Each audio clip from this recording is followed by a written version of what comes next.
Hello, everybody. This show has been created to inspire you to take action.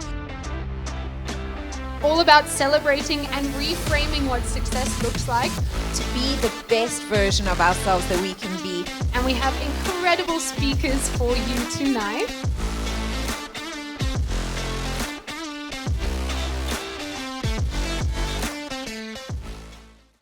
Hello everyone, and welcome to the Future Female Show. I am Lauren Dallas, your host for today, and today I am interviewing the one and only Jo Ann Strauss, who has a very enviable career as a celebrated international speaker, host, MC, and so many other things.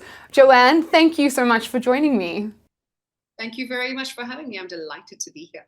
And I believe you are in Star Suite 1 with your suitcase, your outfits, about to go on stage. Suitcase, outfits. I've actually just finished a dress rehearsal. This is actually one of the biggest events that I do every year. I don't know how many times I've done this. So lots of my repeat clients kind of book way in advance. So yeah, excited to be back hosting. Amazing. Well, you're definitely representing the lifestyle that I know a lot of our audience is excited to learn more about. So take us back. How did you get started in this career of public speaking? Public speaking to me kind of almost started during my high school career. I was head girl at my school, so that entailed quite a lot of speaking. But actually, before I became head girl, I had done a Toastmasters course, which was one of these little extramurals at school where they invite you to come and learn how to put a speech together and how to actually present a speech, the debating club as well. Although, to be totally honest, I don't think I attended enough meetings of the debating club to call myself a member. But Toastmasters was something that really resonated with me, just in terms of teaching me things, small little things. You know, I'd learned things like, before you actually start speaking, take a breath, take your voice down a level, because when we get nervous, we go automatically start speaking like, you sound like a little chipmunk. So yeah, all these basic lessons were things that we learned in Toastmasters, and just how to gather one's thoughts and put them in sequence. So I'm also a fellow debating club member, so I'm glad we have that in common. Very cool. You obviously now have built a very reputable brand for yourself, and as you were saying, have repeat clients all over the world. Thinking about the evolution of your career, what would you say are the key skills that you've developed that have allowed you to grow in this way? So if I look at my career, I said it started in high school, but if I actually had to look at the first time I stepped on a big stage with more than 10 people in the audience, repetitively and consecutively, I would say when I took part in Miss South Africa, and that was about 23 years ago. So that to me kind of started my professional career as MC. They'd often ask the Miss South Africa to say a few words at a charity event, and sometimes they'd ask me to host a women's tea or something to that effect.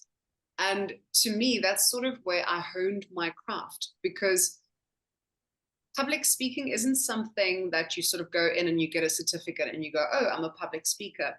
It's something where you can learn the skills, but you have to practice it as regularly as possible.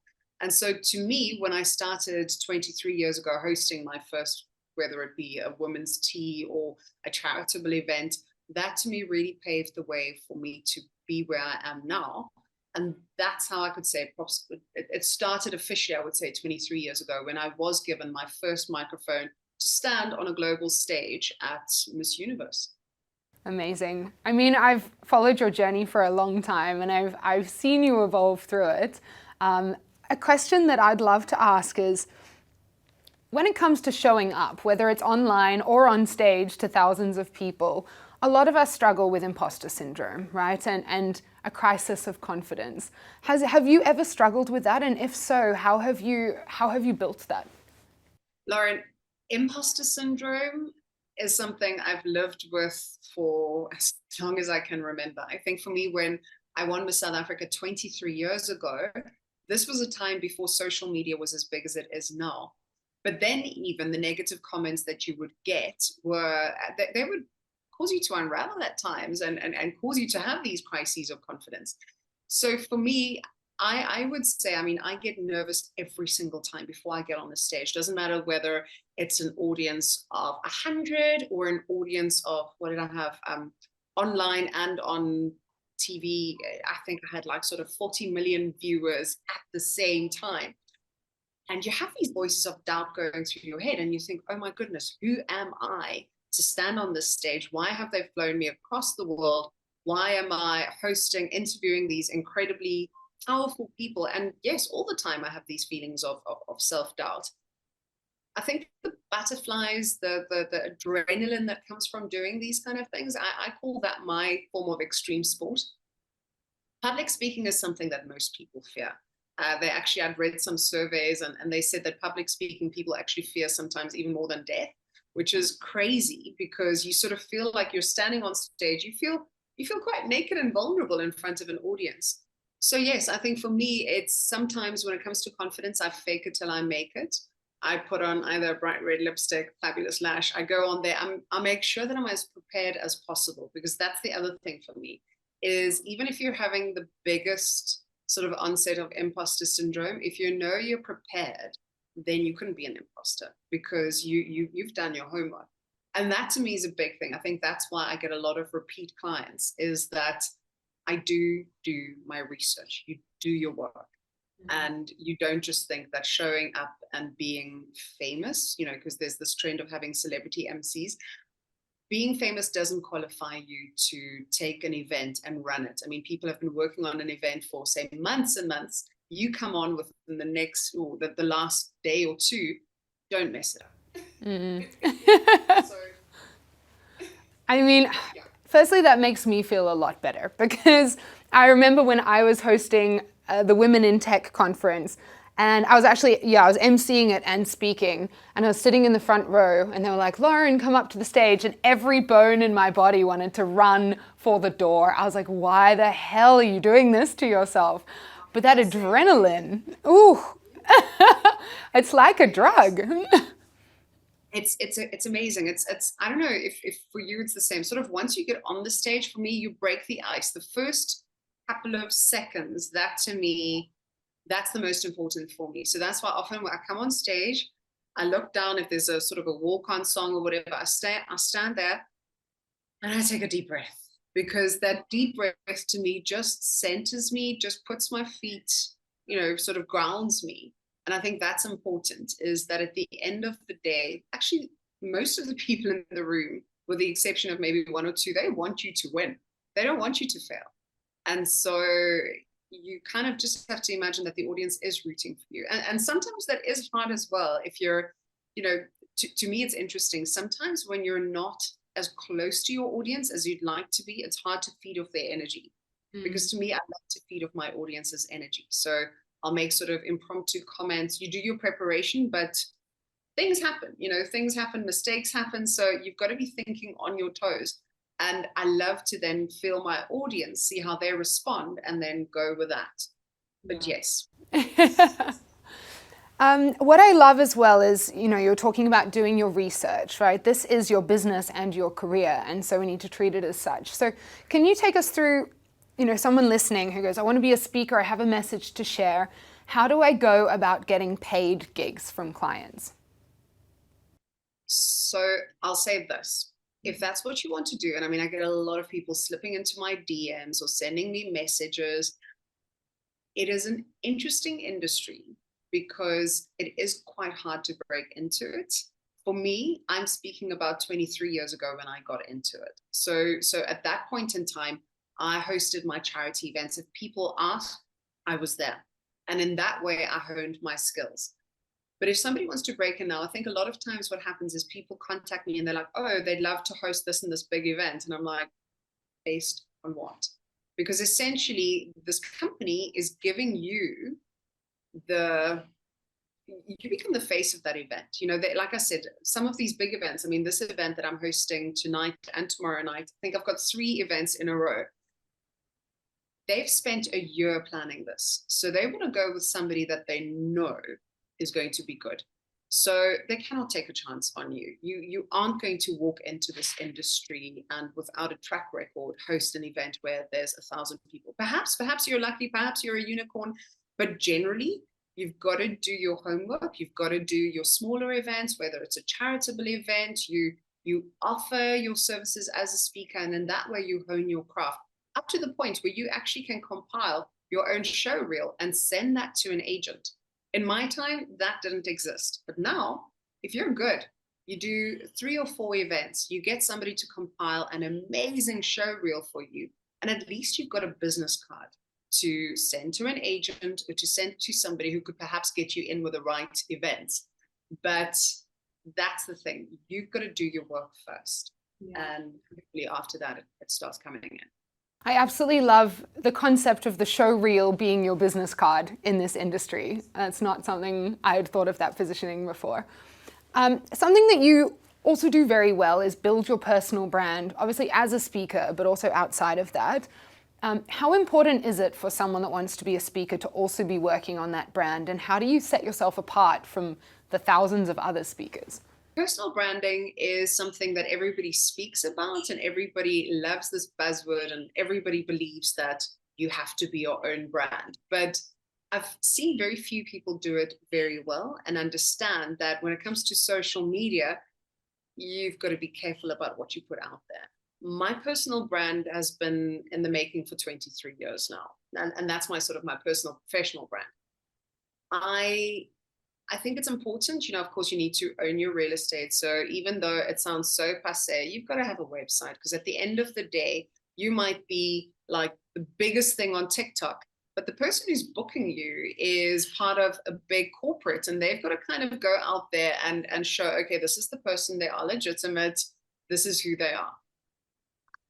I'll be totally honest, when it comes to personal branding, I think because I've been doing this for so long, most of my clients in South Africa are repeat clients. So it's not really necessary for me to send out a show reel for South African clients. My international clients, many of them are also repeat bookings, but I do have something on hand, which I then send directly, and I can say, okay, this is me.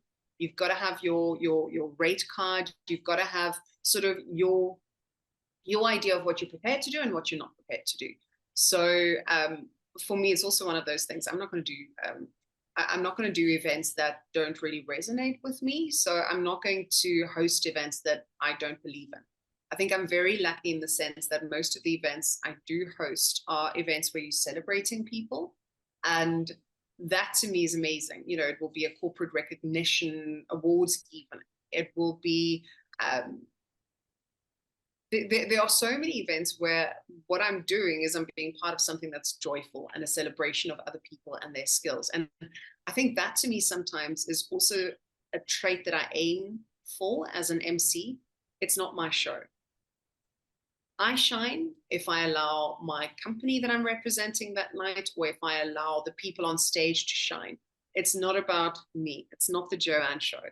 And that I think is also an important trait of an MC. Is that you understand in that moment, you are there to make sure that the person you're inviting on stage, who doesn't perhaps host an event every week, that they're feeling comfortable, that they're feeling they're in good hands. And that to me, if they shine, I shine. When I'm the speaker, for example, that's a different thing. Then you're going in to sort of take something where they've got their take-home things, they've got their moments. I always say, when you watch a speaker, it shouldn't be like watching these motivational shows where in that moment you're so revved up. You need to have a take-home message so that that feeling lasts after those 20, 40 minutes that you've seen that person speak. So you need to have a message that drives home, and there's your chance to shine. And I think for anyone listening who is maybe wondering if they want to be a speaker or an MC, that's a nice way to think about it as well. Is it about your message and shining that, or is it actually in that kind of, the Batman or the Robin role? I guess we can put it like that. I'm curious, what is one time where a speech has just not gone to plan at all? I just want to hear the story. And how did you recover it? There have been so many times. I mean, I've sometimes worked with co-MCs, because sometimes companies also like to have that, or perhaps and this is perhaps another route for somebody to get into it, is say, for example, they work for a big corporate, to suggest that they'd be happy to be the company representative helping the MC on stage, because sometimes they'll bring in somebody from the company who's like their Mr. Personality in the company or whatever, and they'll be a co-host. But I have hosted an event before where my co-host completely messed up, and then you've got to save it without them looking like they've completely messed it up. So I had hosted an event for one particular banking brand, and my co-MC had gotten on stage, and because he'd been saying to himself, don't say this brand, don't say this brand, he said the competitive brand. And it was like, no, that was me that had to come then save and go, yes, he is a comedian, you know, like, ha, ha, ha. And in a clever way, save them. Because also that's the other thing, is you don't want to have a clash of personalities on stage. I've seen sometimes when there are two co-hosts or two celebrity co-hosts where the egos sometimes have these fights on stage, and you're like, you know. But I've also had some occasions where I've accidentally mispronounced a name, and it was very, very bad. I mean, you can practice pronunciation as much as possible, and then when you're live, what happens happens. It is what it is, you know. But I had one incident where we were handing out gold coins. It was a big international event where we were handing over solid gold coins to the award winners, and somebody had lost the list, and we sort of had to stop the event midway because they sort of shouted at me random names in my ear, and then after a while they're like, hold on, they don't get a gold coin. And I'm like, no, I'm not going to take it back now. So in that moment, you have to think of clever things, and that's where I love shining, because that's where you've done your research. You kind of, I sort of go into this interesting zone where I go, just believe in yourself and you've got this. But I sort of made a joke then about the gold price. We've had a tip off that the gold price is actually going up, and so we're going to resume this part of the ceremony after the break when we have had, you know, so you sort of you have to come up with interesting ways that suit your audience, because often you're working with an audience older than you, often you're working with an audience a lot younger than you, so you've got to know your audience as well. I think that's also an important question, is who is your audience? I often ask that when I go in there. I want to know who is your audience and who's the median person, who's the person that you want me to be speaking to. Okay, yeah, they're great questions. I think that comes with experience, right? Being able to think on your feet and quickly pivot. I'm sure like the first few times, and I know the first few times I've been speaking, I'm just like, yes, it's done. Whew. And then once you become comfortable, you can be a little bit more adaptable. Jo Ann, we are getting close to the end of our interview, so I want to ask you one final question, and that's for someone who is an aspiring speaker and is really passionate about getting into the field and I guess following in your footsteps. What would your best piece of advice be for them? My best piece of advice when it comes to someone who wants to step into this industry and do something similar to what I do is know who you are, know what you want to bring to the stage, so that you don't get caught up and sort of disappear into the clutter. Because there's a lot of people who want to be on stage. Ask why. Are you on stage because you want to shine? Are you on stage because you want to put the spotlight on other people? What is the reason? What is your why, your intention? I think that's one of the words that I love the most. I was listening to Oprah Winfrey's Super Soul Sundays podcast. And to me, what really stuck is, what is your intent? What is the intention behind your actions? Do your research. You know, it might be quite a couple of months before you are stepping onto the stages that you want to be on or that you're aspiring to be on.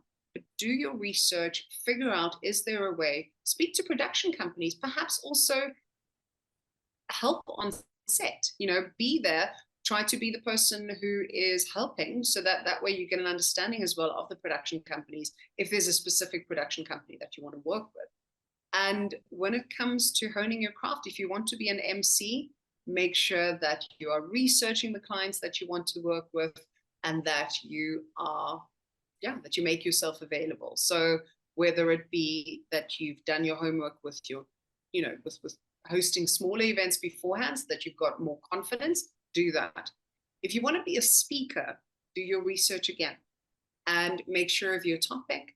Make sure that you understand what you want your take-home points to be. Again, your intention. Always think, what is your intention with whatever it is that you're approaching and that you want to do. And for me, as I said, I've been in this career now for 23 years. I never become complacent. I think that's an important thing, is that complacency and thinking that you've got it, that takes away so much, and that puts you in serious trouble, because the moment you become overconfident and the moment you think you're infallible, that's when you fall. So I've had moments where I've literally fallen. I mean, I once, I think it was on a conference, and I had on these ridiculously high heels and I walked onto stage. I mean, that's another thing. I always practice in my heels, so if there's a lot of steps, walk it. None of us are infallible. Go and walk it, understand, and just feel comfortable. But I walked up, and I've never actually fallen up the stairs. I think it was Jennifer Lawrence. It was that kind of moment where you're going up the stairs and I just collapsed. And as I got up, I was like, it's an orthopedic surgeon conference. And I'm like, is there a doctor in the house? And everyone thought it was so planned. And I had a chance while they were laughing and for me to collect my thoughts, rub my little ouch and get on with it, But never think that you can't fail, because I think that complacency is just going to take away the adrenaline that you need in order to be a good host. So yeah, I lean into the adrenaline, I lean into the nerves, and I do my breathing exercises, and I try to do bring your voice down, slow it down, because that's an important thing. When we get nervous, our voices go up, and we also tend to speak faster, and we just want to finish it because in our minds we're like racing. Slow it down. So yeah, that's kind of what I. Well, thank you. That was many very valuable nuggets of advice that I think covered the full spectrum, actually, for someone that's listening, whether they're starting or kind of already on their career journey. So thank you. Thank you for your time. Thank you for taking time out of the event that I'm sure you're frantically preparing for tonight to speak to us, and for sharing your knowledge. Really appreciate it. Awesome. Thank you for having me. All the best. Yay. And for everyone tuned in, this was the Future Females Show. I hope you enjoyed, and we will see you in the next episode.